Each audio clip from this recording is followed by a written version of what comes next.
Alright everybody, hello and welcome. It's me, your championship winning manager, uneducated gamer. As always, I'm Sean. And this is our Australian Dynasty series for our season review. We are going to go through everything that happened in what has been a largely successful year for us. Maybe not as good as we could have been in the league, but we were fantastic in cup final football. Let's go through. This is the first day after our match against Melbourne victory. You can see here we're still operating on that same game status that was the start of the final series, save 7 times. I'll save it once we get to the start of the new year. But we'll go through a few different things with you guys here. So record attendance has been broken by Melbourne City FC. The 30,050 that were there for the finals game was the highest we've ever had at a home match, and probably the highest it's ever been at Amy Park as well.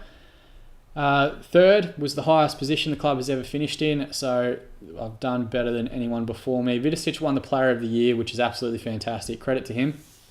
We might look to change his role next year. We might look to bring him onto the right-hand side and maybe try and sign like a left winger or a left-footed winger, though Garuccio and Edwards are two fantastic players and we'll look to retain them as well.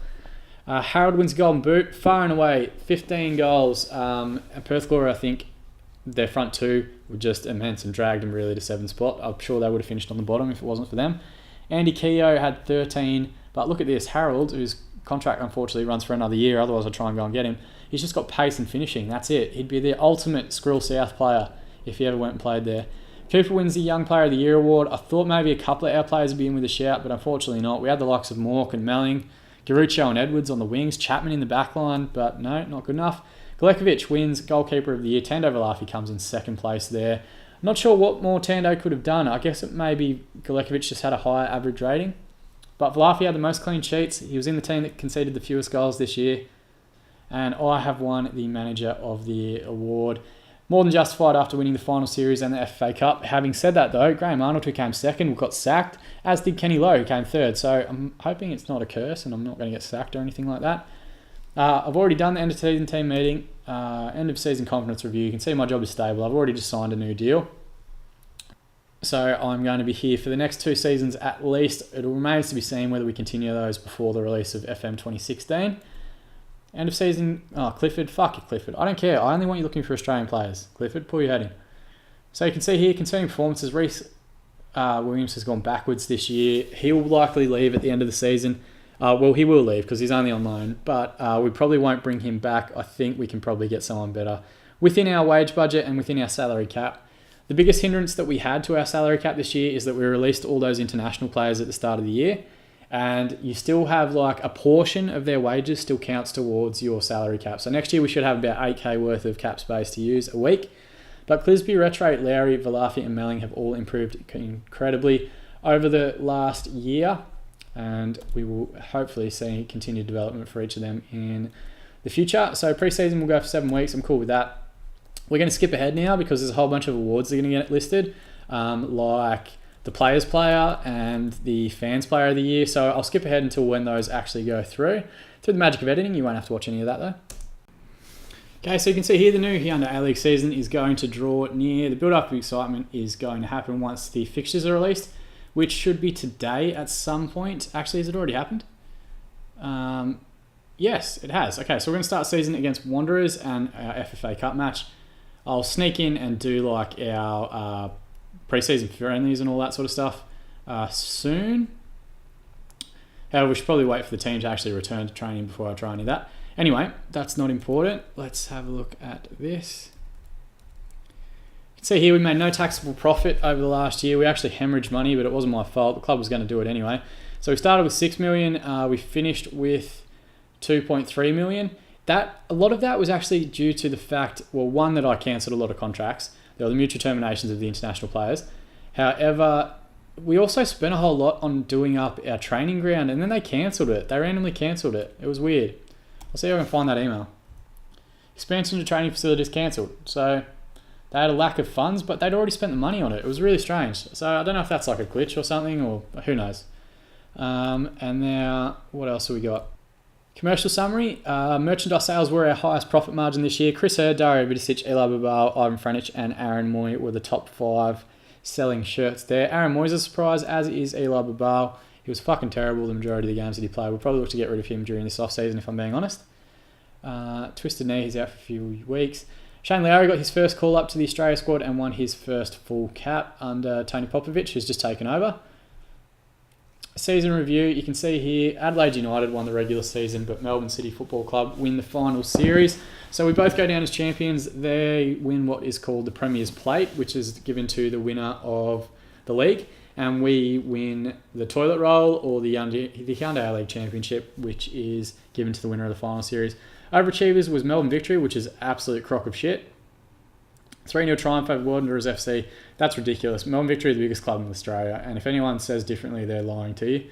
Seeding forget for Central Coast, they finished rock bottom, so that makes sense to me. Adelaide finished top, and Melbourne City win the final series, and we're not the overachievers. That's fucking stupid. Adelaide United were never expected to win that league, and they did it very comfortably in the end. Chris Harrell, top goal scorer. Top assist was Enrique for Brisbane Roar, so good results for them. The board insists on us having a youth league team, that's fine. Same as when he won the Hyundai League Player of the Year, Dario Fidicic wins the Supporters Player of the Year, more than deserved. Even Franich came second in that, Shane Lowry third, and others were voted 12% as well. More than deserved from him. Our team of the season is interesting reading. Tando Valafi in goal, Zulo, Chapman, Lowry and Franich, so no Reece Williams in that, which is very interesting. Part of the ranking midfield, Melling and Hurd above them. That makes a lot of sense to me. We're probably going to focus more on Melling and Rattray as a midfield combination next season. They absolutely deserve it. Gruccio on the left wing, Vidicic on the right, and Babal up top. Babal is a very interesting one. I thought Taggart, even though he didn't play as many games, would probably get voted into that squad. He's on the bench, so it's Stevania, Clisby, Rattray, Edwards, Taggart, Williams, and Gamero on the bench. Gamero is a massive surprise to me as well. But, you know, that's fine. That's basically the side that we used the majority of the season. Chapman will likely come back into the starting lineup for next year as well. We're not going to look to try and sign a defensive marquee. It's a waste of time and money. Though we may try and bring in another defender that can play maybe centre-back and right-back. We have Clisby who can play centre-back and left-back. But if we can get a centre-back and right-back, we can free up Paolo Rattray to play as an advanced playmaker.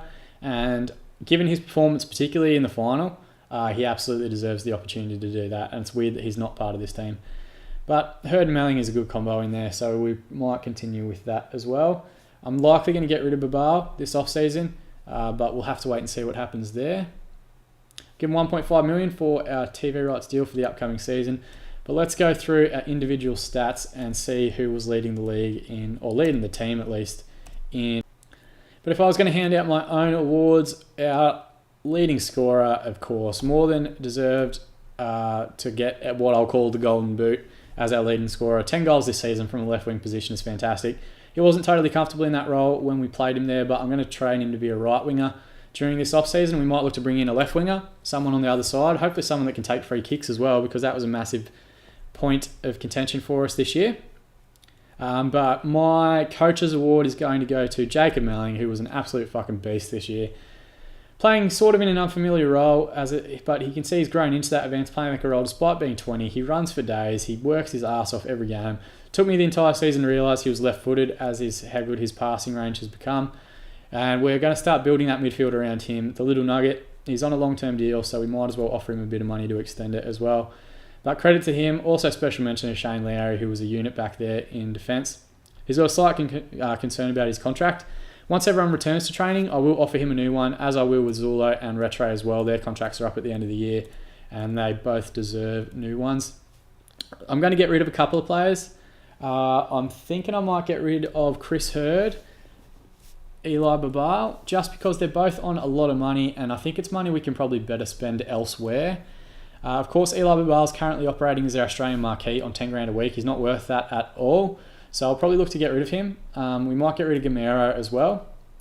Actually, no, what? Fuck it. I'll do it now. So we're going to get rid of Gamero, Babal, Espindola, and I'll hold on to Hurd for the minute, just for the time being.